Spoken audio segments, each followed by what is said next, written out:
وقل رب زدني علما.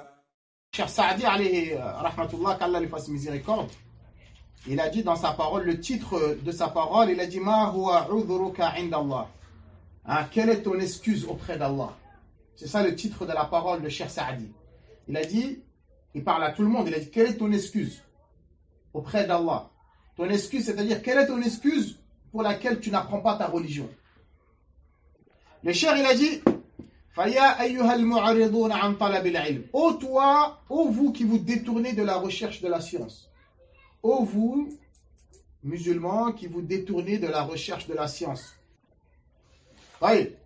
Le Cheikh il a dit Ma huwa udhrukum indallah. Quelle est votre excuse auprès d'Allah? Quelle est votre excuse auprès d'Allah? Wa antum fil afiyati tatamatta'un. Alors que vous profitez de la bonne santé. Allah il vous a accordé la bonne santé. Donc, quelle est votre excuse pour laquelle vous n'apprenez pas votre religion? Point d'interrogation. Allah vous a accordé la bonne santé. Donc, quelle est ton excuse pour laquelle tu n'apprends pas ta religion? Point d'interrogation.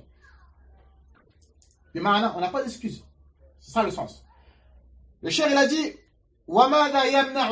qu'est-ce qui vous en empêche? Qu'est-ce qui vous empêche d'apprendre?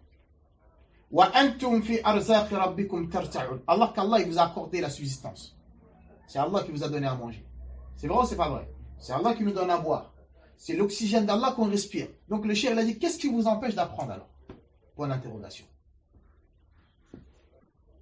Mais maintenant, on n'a pas d'excuse, comme on va le voir tout à l'heure.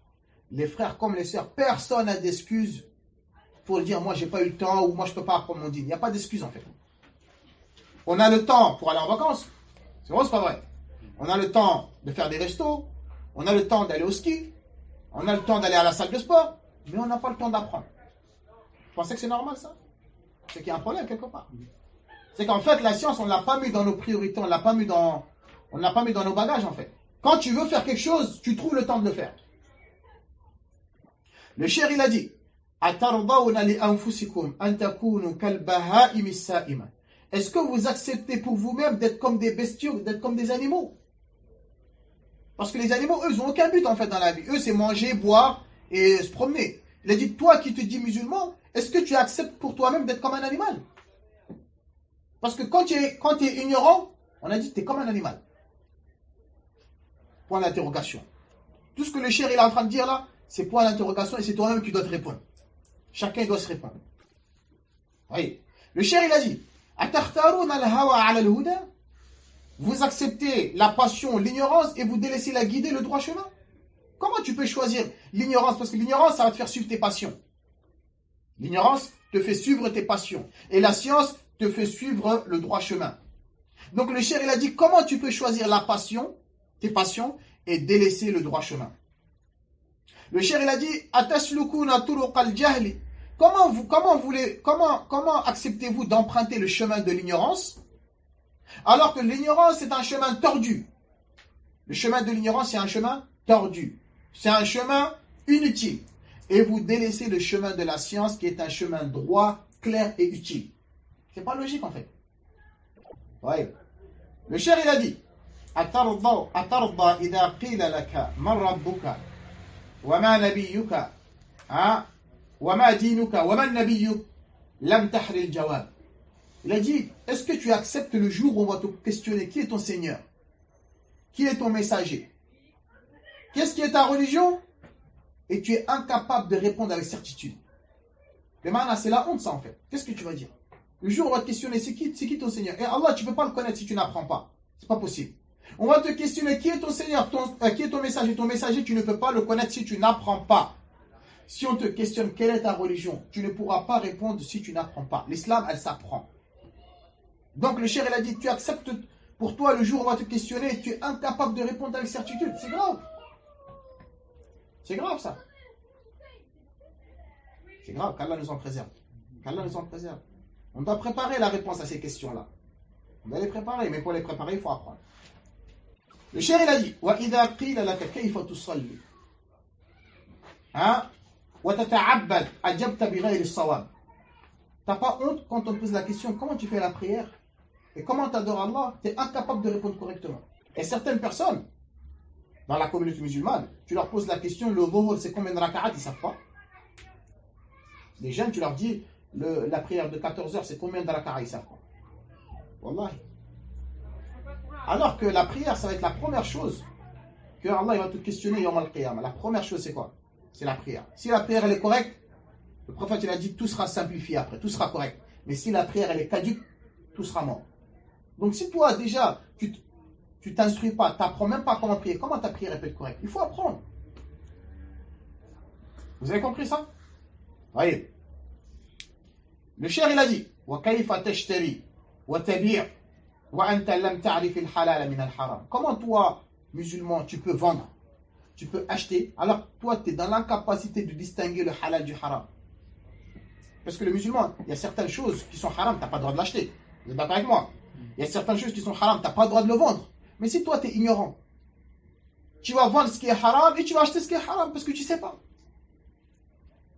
Donc, le musulman, il doit apprendre. Si tu n'apprends pas, le musulman, il n'est pas libre. Tu ne fais pas ce que tu veux. Tu vends et tu achètes ce qu'Allah t'a dit de vendre et ce qu'Allah t'a dit d'acheter. Tu ne peux pas vendre tout et tu ne peux pas acheter tout. Donc, si toi, tu n'apprends pas, tu ne sauras pas ce qui est halal et tu vas l'acheter.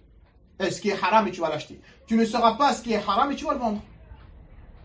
Donc, pour vendre correctement et acheter correctement, tu dois avoir un minimum de connaissances qui va te permettre de savoir ce qui est halal de ce qui est haram. Là, c'est la parole du cheikh. Tout ça, mettez un point d'interrogation. Tout ce qu'il a dit. Le cheikh, il a dit, Ama wallahi. Il a dit, je jure sur Allah. Je jure sur Allah subhanahu wa ta'ala. Ama wallahi. Je jure sur Allah. Innaha halatun la yardaha illa ashbahu al-an'am. Il a dit, cette situation-là que je viens de citer, il n'y a que des gens qui sont comparables aux animaux, aux bestiaux, qui acceptent d'être dans cette situation-là. Sinon, quelqu'un d'intelligent, il n'acceptera pas d'être comme ça. Il a dit, je jure sur Allah, il n'y a que des gens qui sont comparables aux animaux, qui acceptent de suivre leur passion et de délaisser la guidée. Il n'y a que des gens qui sont comparables à des bestiaux et des animaux qui acceptent de suivre le chemin tordu et de délaisser le droit chemin qui est le chemin de la science. Il n'y a que des gens qui sont comparables à des animaux qui ne peuvent pas distinguer le halal du haram. Et ces gens-là, Allah il leur a accordé la bonne santé, ils ont la capacité d'apprendre, il n'y a rien qui leur empêche, mais ils n'apprennent pas, ils veulent rester dans l'ignorance. Allah nous en préserve. Voyez. Le cheikh il a dit, Fakunu rahimakumullah muta'allimin. Soyez, qu'Allah vous fasse miséricorde, soyez des étudiants en sciences, apprenez votre religion. Le cheikh il a dit, donc si c'est le cas, apprenez votre religion, soyez des étudiants en sciences. Soyez de tullab al-ilm. Apprenez votre religion. Fa'in lam taf'alu. Si vous ne pouvez pas, si vous ne le faites pas, c'est-à-dire toi, tu ne peux pas assister, à être assidu à des cours 1 ou 2 fois par semaine. C'est difficile pour toi, tu ne peux pas. Le cheikh il a dit, fahduru majalis al-ilm. Si tu ne peux pas, au moins, assiste aux assises de sciences, soit à la mosquée ou autre. Tu ne peux pas suivre des cours continus, sérieusement, tu ne peux pas. D'accord, mais au minimum, assiste aux assises. Les assises qui se passent à la mosquée, que les imams ils font, certains prédicateurs, assiste, écoute, apprends. Car c'est une sorte de recherche de la science, ça aussi. Tu ne peux pas assister aux cours. Voyez, donc assiste aux assises. Si tu ne peux pas, was'alu ahl al-ilmi. Sois un grand questionneur, pose des questions aux savants, pose des questions aux gens qui sont dotés de science. Tu ne peux pas être un étudiant. Voyez, c'est pas grave. Assiste aux assises. Tu ne peux pas assister aux assises. Donc pose des questions. Après, comment on fait la prière? Comment on fait ci? Comment on fait ça? Il faut poser des questions. C'est pas honteux de poser des questions. Surtout dans le dîn. Celui-là qui est orgueilleux, au moins il pense que lui il connaît tout, il ne va jamais questionner, lui il ne va jamais apprendre. Et celui-là qui est timide, dans le dîn, il n'y a pas de timidité. Ce que tu ne connais pas, pose la question. Après, je ne connais pas ça, c'est pas honteux. Hein. Je ne sais pas comment faire ça, ou je ne sais pas comment faire ça, pose la question. Ah, je ne sais pas comment faire le grand lavage. Il n'y a pas de honte. Tu poses la question, on va t'expliquer, après tu vas le savoir. Mais si tu dis, ah si je pose la question, ils vont rigoler sur moi, ils vont dire c'est l'archouma, ou si ça. Non, toi tu vas toujours rester dans l'ignorance. Tu ne connais pas, pose la question. Donc tu dois être dans un de ces trois-là. Soit tu es un étudiant en sciences, soit tu assistes aux assises, soit tu poses des questions. Minimum, ces trois choses-là, c'est le minimum. Le cheikh il a dit, فَإِلَّمْ تَفْعَلُوا. Si vous ne le faites pas, une de ces trois choses, tu n'es pas un étudiant en sciences, tu n'assistes pas aux assises, tu ne poses pas des questions, le cheikh il a dit, et tu te détournes totalement de la science, parce que si tu te détournes de ces trois choses-là, tu te détournes de la science. Le cheikh a dit, فَقَدْ هَلَكْتُ. Tu vas périr.